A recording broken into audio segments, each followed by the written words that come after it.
तो जी हमारा अगला टॉपिक है पिट्यूटरी ग्लैंड। ठीक है जी,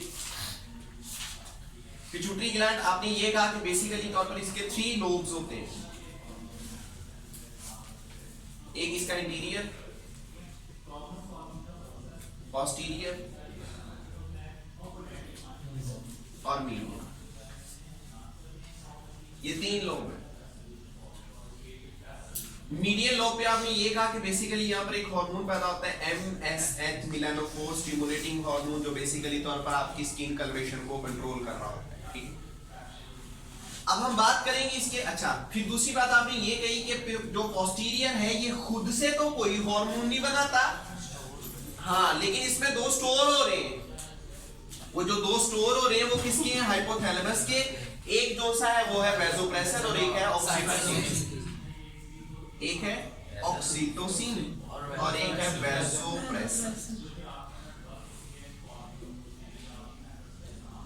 आपने इसी वैसोप्रेसिन को नाम दिया कि इसका एंटी डाययूरेटिक हार्मोन। अब हम बात करेंगे इसके किसके? एंटीरियर लोब्स की।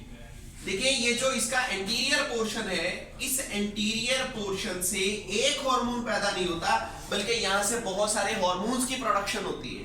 ठीक है, जिनमें सबसे पहला हार्मोन है। अच्छा, एक बड़ी मजे की बात है, हार्मोन्स पुत्र 2 तरह के।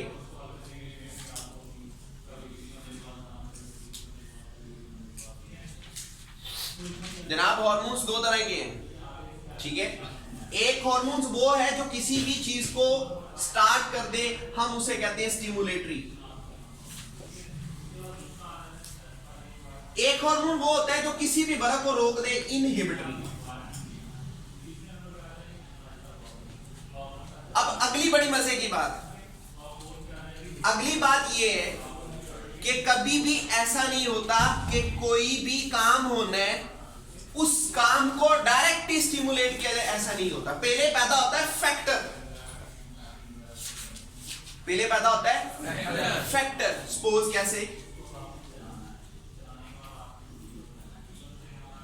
थायराइड स्टिमुलेटिंग हार्मोन,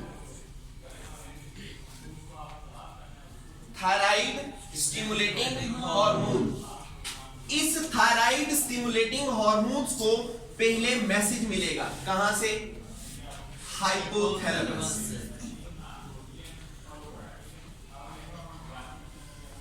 उसे क्या कहेंगे? Hypothalamic releasing factor. Hypothalamic releasing factor. वो रिलीजिंग फैक्टर जाके अटैक करेगा किसके ऊपर? थायराइड ग्लैंड पे। वो थायराइड ग्लैंड को मैसेज देगा कि क्या चीज पैदा करो, एक ऐसा हार्मोन पैदा करो, स्टिमुलेट पैदा करो, स्टिमुलेट करो। मैंने आपको बताया 2 तरह का हार्मोन है, या स्टिमुलेटरी या इनहिबिटरी, या किसी काम को चला देना या किसी काम को रोक देना, ये 2 ही है। यहां पे हाइपोथैलेमस जो सा है वो एक फैक्टर पैदा कर रहा है। वो थायराइड ग्लैंड के पास गया, उसने थायराइड ग्लैंड को मैसेज दिया कि चलो एक चीज की फॉर्मेशन करो, वो क्या है? थायरॉक्सिन।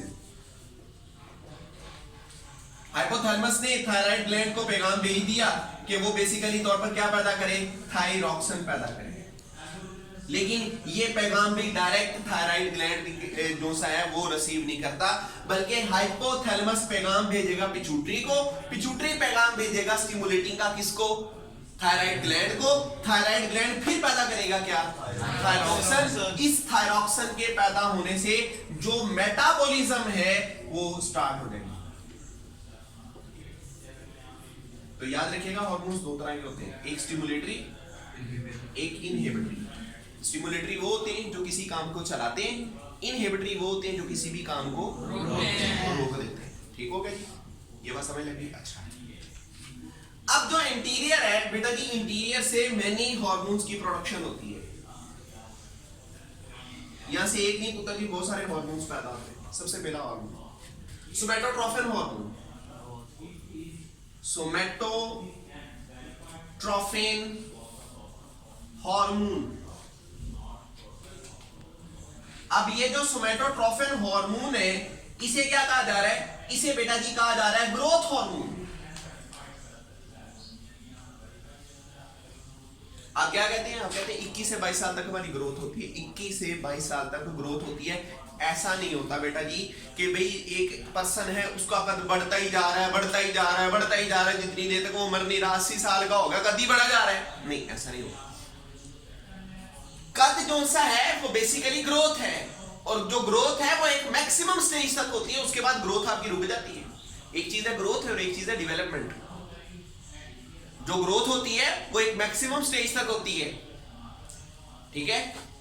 जो आपकी डेवलपमेंट होती है वो सारी जिंदगी चलती है। आपके जिस्म पे कट लगा, डेवलपमेंट हो रही है, लेकिन जो आपका कद बढ़ रहा है वो क्या है? ग्रोथ। आपकी ग्रोथ हो रही है कहां तक? 21 से 22 साल तक आपकी ग्रोथ हो रही है। जो हार्मोन काम कर रहा है that is called somatotrophin hormone. Somatotrophin hormone ये कहां से पैदा हो रहा है? कौन करवा रहा है? असल में ये पैदा हुआ था हाइपोथैलेमस से, और निकाला किसने? पिट्यूटरी ग्लैंड ने। हाइपोथैलेमस ने पैगाम दिया पिट्यूटरी ग्लैंड को कि ऐसा करो, एक हार्मोन पैदा करो जो कद को बड़ा करना शुरू कर दे। सोमैटोट्रोफिन हार्मोन निकला जिसे ग्रोथ हार्मोन्स भी कहते हैं, वो पैदा होना शुरू हो गया। अब जब ग्रोथ हार्मोन्स पैदा हुआ, लेकिन अब लिमिट आ गई। लिमिट क्या आई?